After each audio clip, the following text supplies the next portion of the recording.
അലൈക്കും. ഇന്ന് വേറൊരു വിഷയം കൊണ്ട് വന്നിക്കണം. കുറേ സായി വിഷയം ഞാൻ അറിഞ്ഞിട്ട്, പക്ഷെ എന്നാലും ഞാനത് വീഡിയോ ആയിട്ട് ചെയ്തിരുന്നില്ല. ഏതായാലും ഒന്ന് ചെയ്തിടാന്ന് വിചാരിച്ചു. ഗുണമായാലും ദോഷമായാലും ഒന്ന് ചെയ്തിടാന്ന് കരുതി. ആരെങ്കിലുമൊക്കെ നമ്മളെ വാക്ക് കേട്ടിട്ട് ഒരാളെങ്കിലും ഇന്ന് പിന്തിരിയുകയാണെങ്കിൽ അതല്ലേ നല്ലത് എന്ന് വിചാരിച്ചു. വേറെ ആരെക്കുറിച്ചല്ല, നമ്മളെ സബാസ്റ്റ്യൻ ഇപ്പം ഉണ്ടല്ലോ, കൊലപാതകങ്ങളുടെ പരമ്പരയായിട്ട് മറ്റേ ധർമ്മസ്ഥലയിലത്തെ കാര്യം ഇങ്ങനെ പറഞ്ഞുകൊണ്ടിരിക്കുന്ന ഇടയിൽ ഈ ഒരു സബാസ്റ്റ്യൻ കഥ വന്നപ്പോൾ എനിക്ക് തോന്നി, അപ്പോൾ കേരളത്തിലിത് നടക്കുന്നുണ്ട്. കാരണം ഒന്നിച്ചില്ലെങ്കിലും ഒരുപാട് സംഘടനകൾ കൂടിയിട്ടാണ് അവിടെ ചെയ്യണത്. അവിടെ ഓട്ടോറിക്ഷക്കാർ, ഓഫീസിലുള്ളവർ, പോലീസുകാർ, ധർമ്മസ്ഥല ക്ഷേത്രത്തിലൊക്കെ ഉള്ള മനുഷ്യന്മാർ, അങ്ങനെ പല പല പല പല ഉന്നതന്മാരും അതിലുണ്ടെന്ന് പറയുന്നത്. പക്ഷേ ഇവിടെ അതല്ല.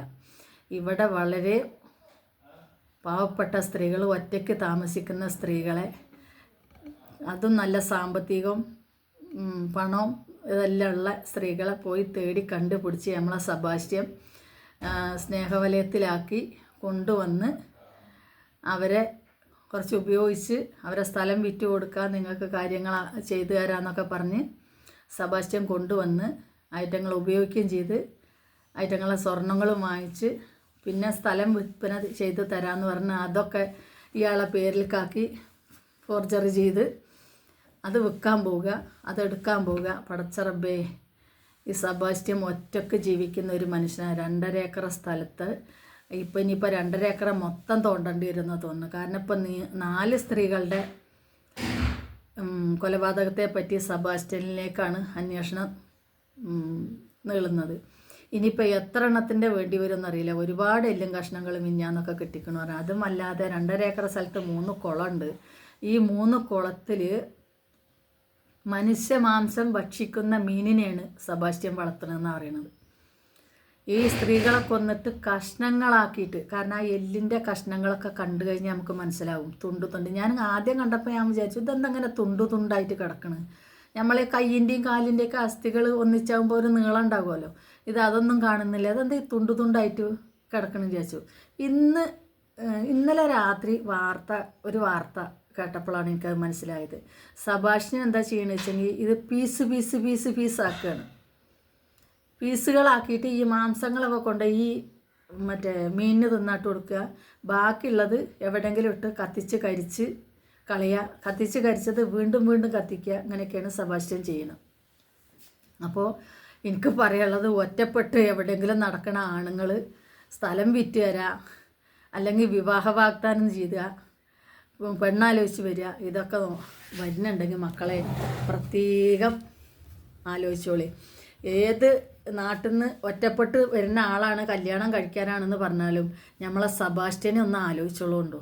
അല്ലെങ്കിൽ ചിലപ്പോൾ കൊണ്ടുപോയിട്ട് ഉള്ള സ്വർണ്ണം ഇതൊക്കെ എടുത്തു കഴിഞ്ഞിട്ട് നിങ്ങളെ പീസുകളാക്കിയിട്ട് മറ്റൊരു സബാസ്റ്റ്യൻ എവിടെയെങ്കിലും ഒളിഞ്ഞിരിക്കുന്നുണ്ടോ എന്ന് നമുക്ക് അറിയില്ല.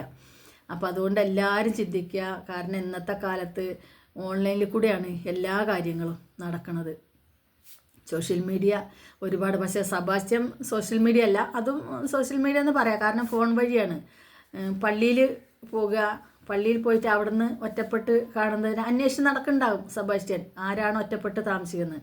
അപ്പോൾ ഇന്നലെ വിവാഹ വാഗ്ദാനം കൊണ്ട് ചെന്ന ഞാൻ കല്യാണം കഴിക്കട്ടെ എന്ന് ചെന്ന ഒരു റോസമ്മ പറയുന്നുണ്ടായിരുന്നു, ആലോചിക്കാം നമുക്ക്, എൻ്റെ സഹോദരന്മാർ 6 പേരുണ്ട്, അവരോട് പറയട്ടെ, അവർ വരട്ടെ, എന്നിട്ട് അന്വേഷിക്കട്ടെ എന്ന് പറഞ്ഞതിന് ശേഷം സബാസ്റ്റ്യൻ ആ വഴി പോയിട്ടെന്നല്ല, ചെന്നിട്ടെന്നല്ല എന്നാണ് പറയുന്നത്.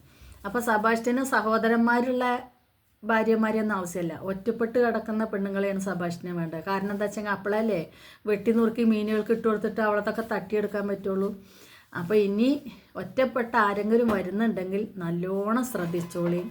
അതേത് ജാതിയിൽപ്പെട്ടതാണെങ്കിലും മതത്തിൽപ്പെട്ടതാണെങ്കിലും നമ്മളതാണെങ്കിലും മറ്റുള്ളതാണെങ്കിലും ഒറ്റപ്പെട്ട് വരുന്നവർക്ക് നല്ലോണം അന്വേഷിച്ചിട്ട് നിങ്ങൾ വിവാഹത്തിന് തയ്യാറായിക്കോളി. അല്ലെങ്കിൽ ഒരുപക്ഷെ ജീവൻ പോകാൻ സാധ്യതയുണ്ട്. കാരണം ഇങ്ങനെയൊക്കെയാണ്. ജീവൻ പോകുകയെന്ന് വെച്ചാലും പോരാ, ഒരു വല്ലാത്ത പോക്കായിരിക്കും അത്. കാരണം പീസ് സബാസ്റ്റ്യൻ കൊന്നിട്ടാണോ പീസാക്കിയത്, അതോ ഓരോ ഭാഗം പീസാക്കിയിട്ട് കൊന്നതാണോ എന്ന് നമുക്കറിയില്ല. ഏതായാലും എല്ലാ പെണ്ണുങ്ങളും ശ്രദ്ധിക്കുക. കാരണം സഭാഷിനൊക്കെ കല്യാണം ആലോചിച്ച് ചെന്നിരിക്കണ ആ ടീച്ചറെ എന്താണ് ചേച്ചിനെ കണ്ടിട്ടുണ്ടെങ്കിൽ അത്യാവശ്യം ഇപ്പോൾ ഒരു 60-65 വയസ്സൊക്കെ ഉണ്ട് അതിനെ കണ്ടിട്ടുണ്ടെങ്കിൽ. അപ്പോൾ കല്യാണം ആലോചിച്ച് ചെന്നിരിക്കാൻ ഒരു 5-8 കൊല്ലം മുമ്പ്. അപ്പോൾ ഒരു 50 വയസ്സിൻ്റെ മേലെയുള്ള ഒരാളൊക്കെയാണ് സഭാഷ്യം ലക്ഷ്യം വെച്ചിരിക്കുന്നത്. സഭാഷിനെ പ്രായമുണ്ട് കണ്ട. അപ്പോൾ അതൊക്കെ നല്ലോണം ആലോചിച്ച് ചെയ്തോളി, വരുന്നവരെ നല്ല അന്വേഷിച്ചോളി. അല്ലെങ്കിൽ ചിലപ്പോൾ ഉടലുമ്പോൾ തല ഉണ്ടാവില്ല, ജീവൻ കയ്യിലുണ്ടാവില്ല. ഏതായാലും ഞാൻ നിർത്തുകയാണ്. സൂക്ഷിക്കുക എല്ലാവരും. വിവാഹം കൊണ്ട് വരുന്നവരാണെങ്കിലും അല്ലാത്ത സോഷ്യൽ മീഡിയയിൽ നിന്ന് ബന്ധപ്പെടുന്നവരാണെങ്കിലും നല്ലോണം ആലോചിച്ചിട്ട് ഇറങ്ങുക. അപ്പോൾ നിർത്തണു. അസ്സലാമു അലൈക്കും.